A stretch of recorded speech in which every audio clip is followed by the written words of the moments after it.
Hello everyone, Hindi साहित्य संगम के इस यूट्यूब चैनल पर आप सभी का बहुत बहुत स्वागत है। आज की जो क्लास है वो है कक्षा 9 और 10 का जो एग्ज़ाम हुआ था उसका पेपर है। इससे पहले वाली जो वीडियो थी उसमें हम लोग 30 प्रश्न को पढ़ चुके हैं, जिसमें से 8 प्रश्न इंग्लिश के थे और 22 प्रश्न हिंदी के थे। ठीक है, 9 और 10 का ये दूसरा क्लास है, जिसमें से हम लोग आज पढ़ेंगे 20 प्रश्नों को 71 से लेकर 90 तक। ये हिंदी के प्रश्न हैं। ठीक है, तो चलिए विधिवत हम इसको व्याख्यायित करते हुए पढ़ेंगे, जिससे इससे रिलेटेड कोई भी प्रश्न आएगा तो आप लोग उसको कर ले जाएंगे। ठीक है, तो चलिए शुरू करते हैं आज की क्लास को। इससे पहले जो लोग चैनल पर नए हैं, चैनल को सब्सक्राइब नहीं किए हैं, तो वो लोग सब्सक्राइब कर लें, जिससे उन लोगों को इसके बाद की सारी वीडियो मिलती रहे। और जो लोग सब्सक्राइब कर चुके हैं वो अपने दोस्तों में शेयर करें, जिससे उन लोगों की भी मदद हो जिसके पास ये वीडियो नहीं पहुंच पा रही है। ठीक है, तो चलिए स्टार्ट करते हैं आज का पहला प्रश्न। पहला प्रश्न है, हिंदी साहित्य के प्रारंभिक इतिहासकार मिश्र बंधुओं द्वारा लिखित 4 खंडों की रचना का क्या नाम है? मिश्र बंधु इतिहास, मिश्र बंधु परिहास, मिश्र बंधु विनोद, उपयुक्त में से एक से अधिक या उपयुक्त में से कोई नहीं। तो हिंदी साहित्य के प्रारंभिक इतिहासकार मिश्र बंधुओं द्वारा जो लिखा गया है पुस्तक, उसका नाम क्या है? तो उसका नाम है मिश्र बंधु विनोद। ठीक है, option C is right answer. Mishra Bandhu Vinod में कई बार प्रश्न पूछ देता है कि मिश्र बंधु विनोद में जो मिश्र बंधु विनोद लिखा गया है मिश्र बंधुओं द्वारा, इन मिश्र बंधुओं में कौन नहीं आएगा? तो आप लोग यहाँ पर नोट कर लें एक चीज़ को, मिश्र बंधु 3 भाई थे। ठीक है, तीनों भाइयों ने मिलकर इस रचना को, इस साहित्य को लिखा था, और इसीलिए इसे मिश्र बंधुओं का नाम दिया गया। इसमें तीनों का नाम क्या है? गणेश बिहारी,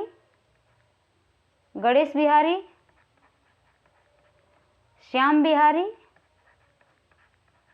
और सुखदेव बिहारी। ठीक है, सुखदेव बिहारी, गणेश बिहारी, श्याम बिहारी और सुखदेव बिहारी। ये प्रश्न आ चुका है पहले यूपीटीजीटी में कि एक और नाम दिया गया था और पूछा गया था इसमें से कौन मिश्र बंधुओं में इसमें से कौन सा नाम नहीं आएगा।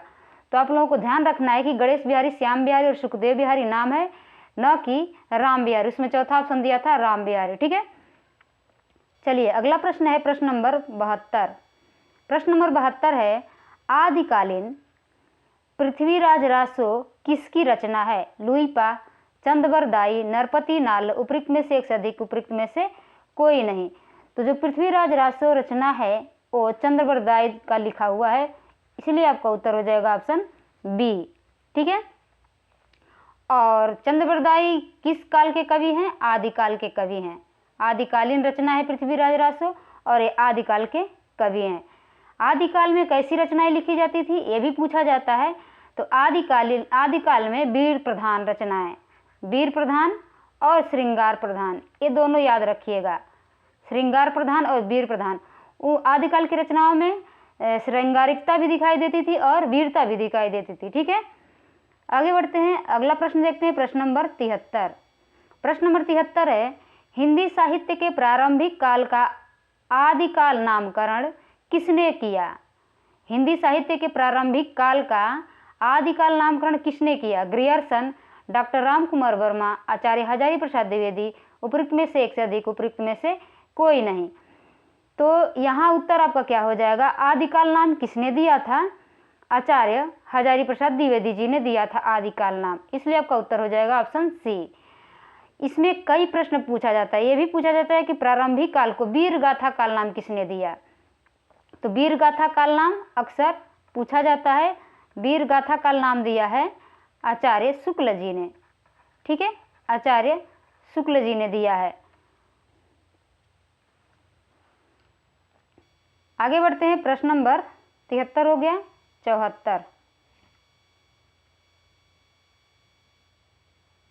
74 नंबर प्रश्न है, भक्ति काल की समय सीमा क्या मानी गई है? संवत 1350 से 1700, संवत 1375 से 1700, संवत 1375 से 1730, उपयुक्त में से एक से अधिक या उपयुक्त में से कोई नहीं। तो भक्ति काल की समय सीमा क्या मानी गई है? तो यहाँ आपका उत्तर क्या हो जाएगा? पहले देखते हैं आदिकाल की समय सीमा क्या है। आदिकाल की समय सीमा 1050 से 1375, 1375 विक्रमी संवत।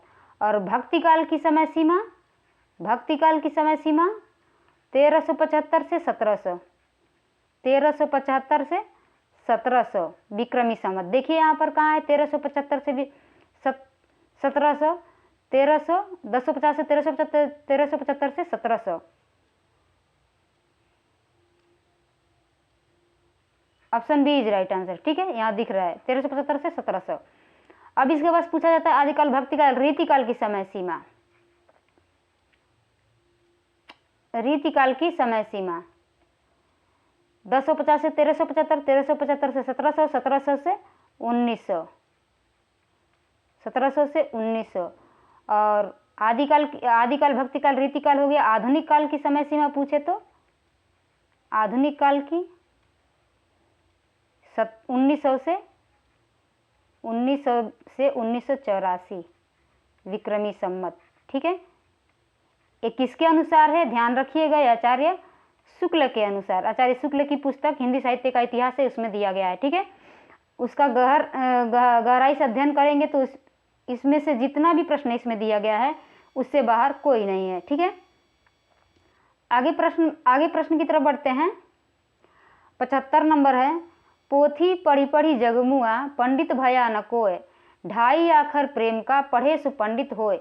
ये पंक्तियां किस कवि की हैं? कबीरदास, गरीबदास, रैदास। उपयुक्त में से एक से अधिक, उपयुक्त में से कोई नहीं। तो पोथी पढ़ी पढ़ी जगमुआ, पंडित भया न कोय, ढाई आखर प्रेम का पढ़े सु पंडित होय, अक्सर लोग बोलते रहते हैं, यह है कबीरदास की। ठीक है, option A is right answer. प्रश्न नंबर 76, प्रश्न नंबर 76 है, हिंदी में सूफी प्रेमाख्यान लिखने वाले कवि हैं। ध्यान रखिएगा, सूफी प्रेमाख्यान की बात कर रहा है। मलुकदास, वीरभान, मलिक मोहम्मद जायसी। उपयुक्त में से एक से अधिक, उपयुक्त में से कोई नहीं। तो यहाँ उत्तर आपका हो जाएगा जायसी, मलिक मोहम्मद जायसी सूफी प्रेमाख्यान लिखने वाले कवि हैं। जायसी की रचना का क्या नाम है पूछा जाता है, कमेंट करके जरूर बताइएगा। ठीक है, बहुत ही चर्चित रचना है जायसी की। अगला प्रश्न है प्रश्न नंबर 77। प्रश्न नंबर 77 है, भक्ति काल के किस कवि के नाम के पूर्व गोस्वामी लगाया जाता है? बहुत ही इजी सा प्रश्न है, बहुत ही इजी सा प्रश्न है। सबसे पहली बात कि वो जो कवि हैं भक्ति काल के कवि हैं और उनके आगे गोस्वामी लगाया जाता है। तो अक्सर लोग बोलते हैं, बातें करते हैं तो भी सब कहते हैं गोस्वामी तुलसीदास जी। ठीक है, आपका उत्तर हो जाएगा तुलसीदास। ईश्वरदास, तुलसीदास और अग्रदास। ध्यान रखिएगा, तीनों कवि जो हैं भक्ति काल के कवि हैं। ठीक है, प्रश्न नंबर 78। प्रश्न नंबर 78 है, उत्तर मध्य काल को रीतिकाल की संज्ञा किस विद्वान ने दी है? रीतिकाल की संज्ञा किस विद्वान ने दी है उत्तर मध्य काल को? मिश्रबंधु, आचार्य हजारी प्रसाद द्विवेदी, आचार्य रामचंद्र शुक्ल। उपयुक्त में से एक से अधिक, उपयुक्त में से कोई नहीं। उत्तर आपका हो जाएगा आचार्य रामचंद्र शुक्ल ने रीतिकाल को, उत्तर मध्य काल को रीतिकाल की संज्ञा दी है। कलाकाल किसने कहा? कलाकाल किसने कहा? कलाकाल। और श्रृंगार काल किसने कहा? श्रृंगार काल। ये दोनों का आंसर कमेंट में बताइएगा। ठीक है, ये जो प्रश्न हम आप लोगों से कर रहे हैं बहुत ही इंपॉर्टेंट प्रश्न है, ऐसे ही प्रश्न बनते हैं। ठीक है, अब यहाँ पूछ दिया कि उत्तर मध्य काल को रीतिकाल किसने कहा, मैंने तो उत्तर बता दिया कि आचार्य रामचंद्र शुक्ल ने।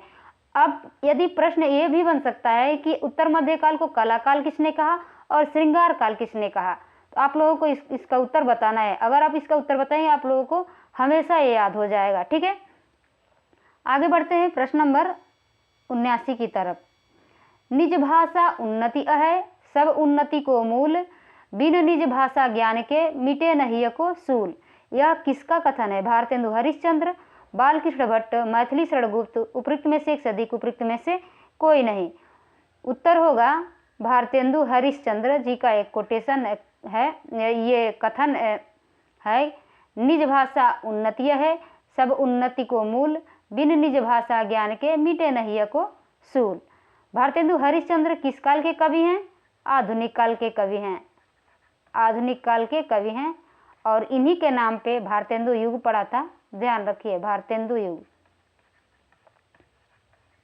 ठीक है, भारतेंदु युग की समय सीमा क्या है ये भी आप लोग बताइएगा। ठीक है, भारतेंदु युग की समय सीमा कब से कब तक है। आगे बढ़ते हैं प्रश्न नंबर 80 की तरफ। प्रश्न नंबर 80 है, गोदान किस विधा की रचना है? कहानी, उपन्यास, संस्मरण, उपयुक्त में से एक से अधिक, उपयुक्त में से कोई नहीं। तो गोदान क्या है? गोदान उपन्यास है। एक और प्रश्न यहाँ पे बन सकता है कि गोदान किसकी रचना है या गोदान उपन्यास किसके द्वारा लिखा गया है? तो याद रखिएगा, गोदान मुंशी प्रेमचंद्र का लिखा हुआ है, प्रेमचंद द्वारा लिखा गया है। ठीक है, गोदान।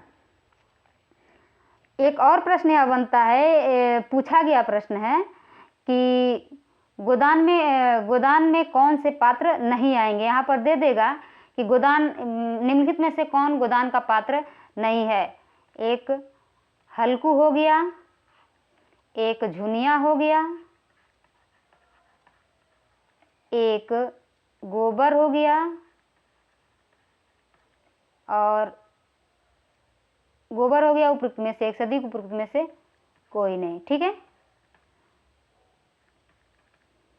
तो यहाँ आपको बताना है कि गोदान उपन्यास का पात्र नहीं है, बताना है। आप लोग कमेंट करके जरूर बताइएगा। आगे बढ़ते हैं प्रश्न नंबर 81 पर। प्रश्न नंबर 81 है, हल्दी घाटी के रचनाकार कौन है? माखनलाल चतुर्वेदी, श्याम नारायण पांडे, सुभद्रा कुमारी चौहान, उपयुक्त में से एक से अधिक, उपयुक्त में से कोई नहीं। तो हल्दी घाटी के रचनाकार कौन है? उत्तर आपका हो जाएगा श्याम नारायण पांडे। ये तीनों पूछ सकता है। एक और प्रश्न बन सकता है, द्विवेदी युग के बाद एक और युग आता है, राष्ट्रीय सांस्कृतिक काव्यधारा, राष्ट्रीय सांस्कृतिक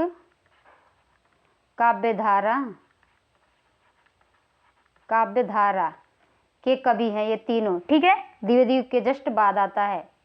और एक और है जो कि बच्चन जी को माना जाता है,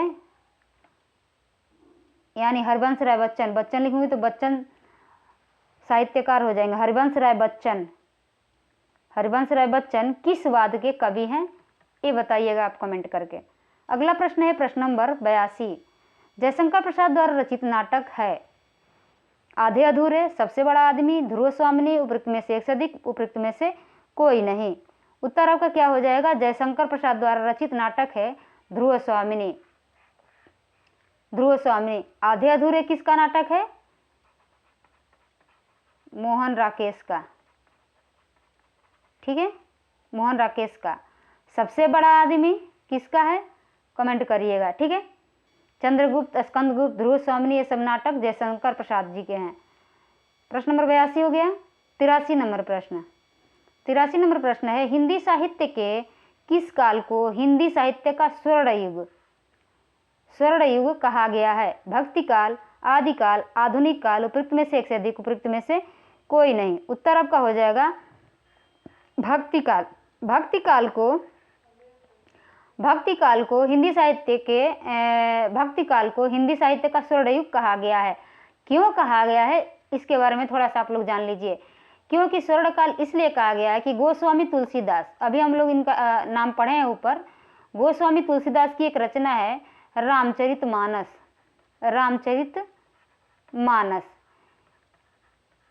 ये रामचरितमानस उस समय भी बड़ी धूमधाम से चली थी, सबके घर में इसकी चर्चा हो रही थी। और वो तो युग कुछ और था, लेकिन आज भी रामचरितमानस को लोग अपने घरों में सुनते हैं, पढ़ते हैं, गाते हैं। ठीक है, तो उस युग में बहुत ही प्रतापी माने जाते थे, एक तरह से सोचिए तो। और भगवान पे विश्वास करना, पूजा पाठ करना, अच्छी चीज़ें भक्ति काल में होती थी। ठीक है, इस वजह से हिंदी काल का स्वर्ण युग कहा गया भक्ति काल को। ठीक है, आगे बढ़ते हैं। प्रश्न नंबर 84। प्रश्न नंबर 84 दिया है, रामचरितमानस में कितने कांड हैं? 5, 7, 8, उपयुक्त में से एक से अधिक, उपयुक्त में से कोई नहीं। उत्तर हो जाएगा आपका रामचरितमानस में 7 कांड हैं। ये भी पूछ देता है कि 7 कांड कौन कौन से हैं, तो याद रखिएगा एक ट्रिक है, बाक BAAKSLU 1 2 3 4 5 6 7। बी से हो गया बालकांड, बालकांड। ए से हो गया अयोध्या कांड,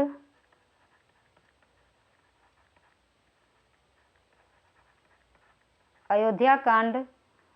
अरण्य कांड, अरण्य कांड।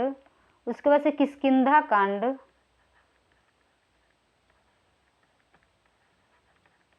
किष्किंधा कांड। फिर आ गया किष्किंधा कांड के बाद सुंदर कांड, सुंदर कांड। उसके बाद से लंका कांड, लंका कांड। लास्ट में है उत्तरकांड, उत्तरकांड। ये नोट कर लीजिए क्योंकि इसको क्रम से लगाने के लिए भी पूछता है और इसमें से दे देगा और बोलेगा कि इसमें से कौन सा रामचरितमानस का कांड नहीं है। ठीक है, तो इसको नोट कर लीजिए। आगे बढ़ते हैं। प्रश्न नंबर 85। प्रश्न नंबर 85 है, सुमित्रानंदन पंत आधुनिक काल के किस धारा के कवि हैं? बहुत ही इजी क्वेश्चन है, कोई क्वेश्चन ये नहीं है, कोई भी प्रश्न ऐसा नहीं है जो कि हम नहीं कर सकते, क्यों? लेकिन इसके लिए मेहनत करनी पड़ेगी, रिवीजन करना पड़ेगा, पढ़ना पड़ेगा। ठीक है, सुमित्रानंदन पंत आधुनिक काल के किस धारा के कवि हैं? प्रगतिवाद, प्रयोगवाद, छायावाद, उपयुक्त में से एक से अधिक, उपयुक्त में से कोई नहीं। उत्तर आपका हो जाएगा छायावाद। छायावाद, सुमित्रानंदन पंत। छायावाद के 4 स्तंभ हैं, यहाँ देख लीजिए। जयशंकर प्रसाद, जयशंकर प्रसाद, सुमित्रानंदन पंत,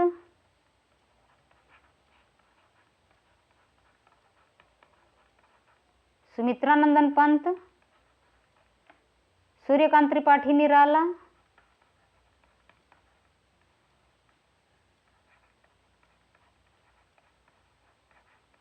सूर्यकांत त्रिपाठी निराला। और एक कवयित्री है जिनका नाम है महादेवी वर्मा। ठीक है, महादेवी वर्मा। ये क्या है? छायावाद के 4 स्तंभ हैं, ध्यान रखिएगा। आगे बढ़ते हैं। प्रश्न नंबर 86। प्रश्न नंबर 86 दिया है।